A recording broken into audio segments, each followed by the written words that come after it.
Hey guys, I'm Prateek. I'm not a fitness guru, an influencer, or a productivity geek.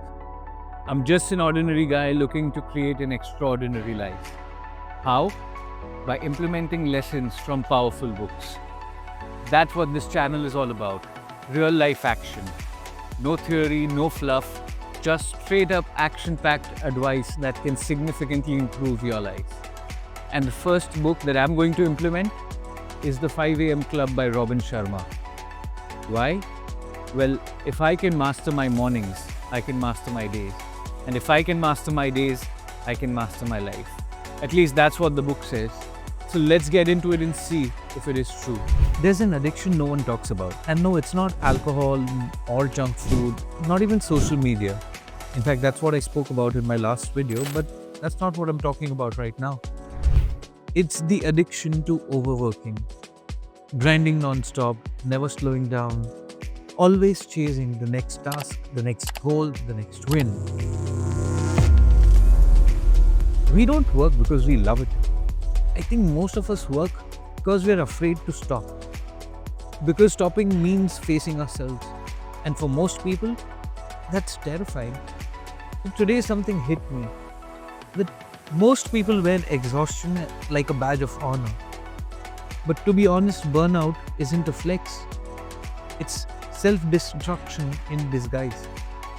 And I refuse to let that be my story. So let's get started. I woke up at 4:45 a.m. today. No rush, no panic, just movement. Warm water with honey and lemon. Same ritual. And then straight to the gazebo, my training ground. I did a mobility warm-up. It's a ritual that has grown on me. Loosened up my joints, stretched. Nothing crazy, just enough to remind my body we're about to go to war. It's quiet. It's about 5:10. I'm alone in the morning and I love it. Then came the dynamic warm-up. This part is always a bit intense. Started off with 30 high knees, 30 jumping jacks, 10 burpees, and then 10 reps of each of the following: cat-cow stretches, 10 down dog to cobra, squats, table twists, climbers, and supermen. By the end, I had started sweating, and I swear I could feel the happy hormones kicking in. Then I did some strength work, which was about 20 archer push-ups. So this is the road to one-handed push-ups. I know it's still a long way, but yes. And then I did some interval training. No rest between sets. I had to do 5 sets of the following: 20 toe touch crunches, 10 back extensions, and 8 pikes. It's not even close to the hardest workout I've ever done. But the no rest rule changed everything. I had to pace myself. I had to put my mind over my body. And by the last round, I was sweating quite profusely. Not from the difficulty of the exercise, but from learning to push through the discomfort. I finished off with a good cool down, long stretches, and ended it with chakrasana. It was not an exhausting workout, but I felt really good afterwards. Second segment, which is reflect. So today I meditated for about 15-16 minutes on cravings. And picking up from where I left off at the beginning of this video, here's the thing. When we talk about cravings, we always mean food, junk food, sugar, alcohol. But here's another craving men don't talk about.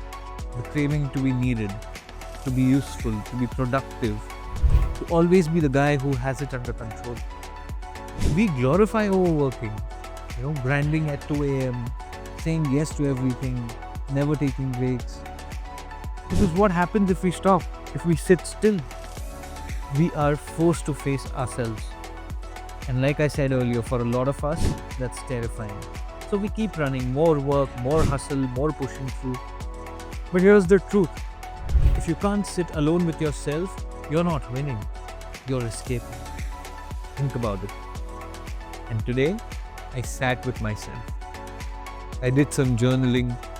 My gratitude list is generally simple. The first one, as usual, was another day, another chance. Second one, a body that works. And that's it. I didn't have a third one today. And on the negative front, I just had a minor family frustration that I was thinking through. But here's what I realized: relationships aren't about being right, they're about being real. Sometimes the cost of winning an argument is losing the relationship. I've done that before. Enough times to know it's not worth it. Moving on to the last segment of the day, which is growth. So I flipped back to a concept from the 5 a.m. club. It's called the 1991 rule. The idea is for 90 days, you spend the first 90 minutes of your work hour doing only one thing. No emails, no calls, no checking your phone. Just one high impact task. And here's why it works. You see, most people spend their first 90 minutes reacting, checking messages, clearing inboxes, putting out fires. They start the day in defense mode. But the top 1%, they start in attack mode. Laser focus, no distractions, just progress. Imagine this: 90 days of 90-minute deep work sessions. What do you think happens? Your skills skyrocket, your business grows, your results compound like crazy. And that's why most people stay average, because they never take control of their first 90 minutes. So here's the challenge for you: give it a shot. For the next 7 days, protect your first 90 minutes like your life depends on it. Because in a way, it does.